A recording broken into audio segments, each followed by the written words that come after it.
اصحاب کہف جو 300 سال سے سو رہے تھے، اللہ نے ان کو دوبارہ اٹھایا. وہ اٹھے، انہوں نے آپس میں ایک دوسرے کو سوال کیا کہ ہم کتنے دن کب سے یہاں سو رہے ہیں. کسی ساتھی نے کہا صبح آئے تھے دوپہر ہو گئی ہے. کسی نے کہا نہیں تھوڑا زیادہ سو لیے. بعد میں پھر انہوں نے اپنی نشانیاں دیکھی، ناخن بہت بڑے، بال الگ سے دکھ رہے ہیں. انہوں نے کہا کچھ تو معاملہ ہے، اللہ بہتر جانتا ہے ہم کتنے دن یہاں ٹھہرے رہے. ایمان والے تھے. ان ساتھیوں نے ایک اپنے ساتھی کو پیسے دے کر کے بازار بھیجا کہ بھوک بہت لگی ہے، کھانا لے آؤ. دیکھیں اللہ دوبارہ زندہ کر رہا ہے. تو ایک بادشاہ تھا دقیانوس، وہ بادشاہ مرتد اس طرح کہ وہ آخرت کا بھی انکار کر رہا تھا اور وہ اپنا ایک الگ دھرم چلا رہا تھا. عیسیٰ علیہ السلام کا دین پرانا ہو گیا، یعنی عیسیٰ علیہ السلام کے دین میں ہی یہ چیزیں ہو رہی تھی. تو وہ اس زمانے میں سب لوگ بت پرستی میں اور خدا کے انکار میں مبتلا تھے. تو 6-7 لوگ ایسے تھے جو بادشاہ کے سپاہیوں میں تھے یا وزیروں میں تھے یا الگ الگ تھے. یہ لوگ پوشیدہ طور پر اللہ ہی کی ذات پر یقین رکھتے تھے، ایمان رکھتے تھے، لیکن یہ ظاہر نہیں کر رہے تھے کہ ان کے بادشاہ مار ڈالے گا. لیکن کب تک اس طرح چھپ کر کے رہیں. تو یہ 7 لوگ یا 8 لوگ جتنی ان کی تعداد تھی، ایک جگہ یہ لوگ مل لیا اور کہا کہ ہم یہ شہر چھوڑ کر بادشاہ کی سلطنت سے دور چلے جاتے ہیں تاکہ ہمیں ہمارے دین پر آسانی سے عمل کا موقع ملے. وہ سب بادشاہ کو چھوڑ کر کے اچانک ایک دن رات کو طے کر کے نکلے. راستے میں ایک کتا ان کے ساتھ ہو گیا. انہوں نے کتے کو کہا کہ یہ کتا کہیں بھوکے گا تو ہم کو پکڑوا دے گا، اس کو چھوڑ دو. تو کتے نے فصیح زبان میں کہنا شروع کیا کہ میں بھونک کر پکڑوانے کے لیے نہیں بلکہ میں تمہاری حفاظت کے لیے ساتھ چل رہا ہوں. اللہ نے اسے زبان دی. یہ واقعہ موجود ہے. جب وہ لوگ نکلے بہت دور، آبادی سے بہت دور نکلے اور ایک غار میں جا کر کے انہوں نے آرام کی غرض سے پناہ لی، گئے اور سوئے. اب رب تعالیٰ فرماتے فَضَرَبْنَا عَلَىٰ آذَانِهِمْ فِي الْكَهْفِ سِنِينَ عَدَدًا، ہم نے ان پر ایک لمبے سالوں تک نیند طاری کر دی. وہ سوئے تو سوتے رہ گئے.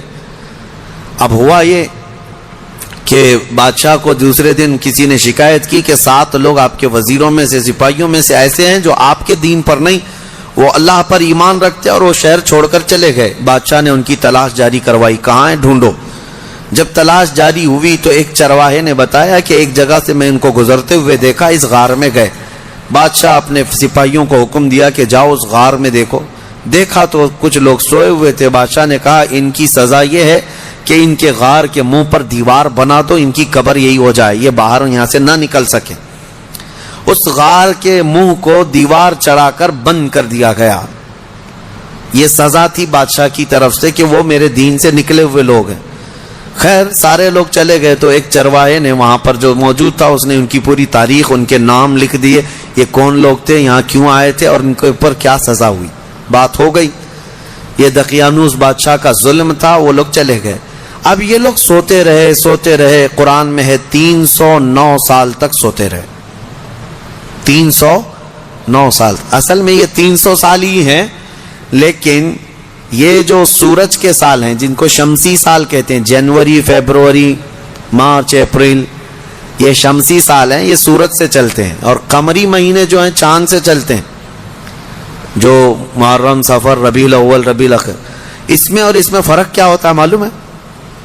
ہر 100 سال پہ 3 سال کا فرق آ جاتا ہے. ہر 100 سال پہ 3 سال کا فرق آ جاتا ہے. یعنی اسلامی مہینے کبھی 29 کے ہوتے ہیں، کبھی 30 کے، کبھی 2 مرتبہ 29 کے ہو گئے. یہ جو چاند والے مہینے ہم ان کو اسلامی مہینہ کہتے ہیں، اصل یہ چاند کے مہینے، چاند سے چلتے ہیں. اور باقی جو سورج سے چل رہے ہیں شمسی مہینے، جنوری، فیبروری، یہ فکس ہیں. ان میں کوئی چاند بھی دیکھنے کی ضرورت نہیں، سورج بھی دیکھنے کی ضرورت نہیں، وہ فکس ہیں. تو ان سالوں کے اعتبار سے جو شمسی سال اگر 100 سال ہو گئے تو قمری جو ہے نا 103 سال ہو جائیں گے. اس طرح 300 سال شمسی وہ اصحاب کہف سوتے رہے، لیکن قمری مہینوں کے اعتبار سے 309 سال ہو گئے. 9 سال ایکسٹرا. تو 309 سال کے بعد اللہ تعالیٰ نے دوبارہ کیسے ان کو اٹھایا؟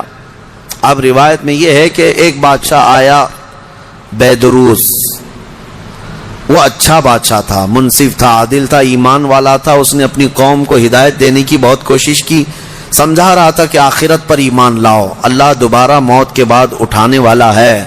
لوگ انکار کرتے تھے کہ کچھ نہیں ہوتا، مرنے کے بعد جو ہے نا جیسے جلا کر کے راکھ کر دیے، استھیاں بہا دیا گنگا میں، اب کوئی آنے والا نہیں ہے. یہی عقیدہ تھا اس وقت بھی تھا کہ کوئی دوبارہ اٹھائے نہیں جائے.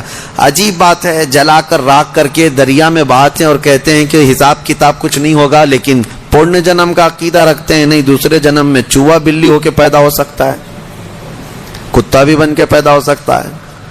اچھے گن کیا تھا تو کچھ اچھا بن کے پیدا ہوگا، اب برے گن کیا تھا تو دوسرے جنم میں پتہ نہیں کیا بن کے پیدا ہوگا. اب یہ جتنے حکومت میں بیٹھے ہم دیکھتے ہیں کیا بن کے پیدا ہوں گے ان کے حساب سے.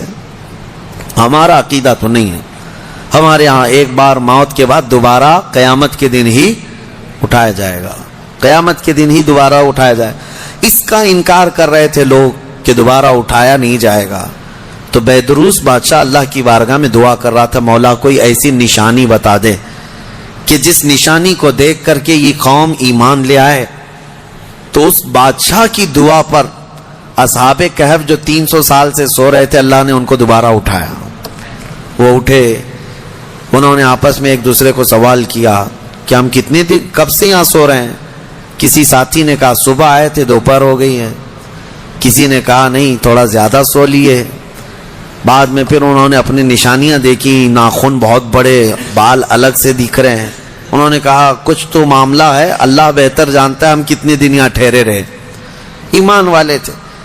ان ساتھیوں نے ایک اپنے ساتھی کو پیسے دے کر کے بازار بھیجا کہ بھوک بہت لگی ہے، کھانا لے آؤ.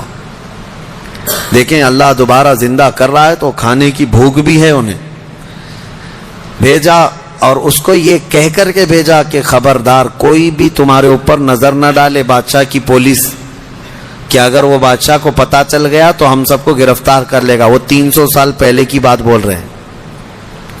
اس اپنے ساتھی کو بھیجا اور وہ چھپتے چھپتے شہر میں آیا اور کھانا لیا. کھانا لے کر کے اس نے پیسے دیا تو دکان والے نے دیکھا پیسے یہ کون سے، 300 سال پہلے کے پیسے. ظاہر سی بات ہے حکومتیں بدلتی ہیں، سکے بدل جاتے ہیں.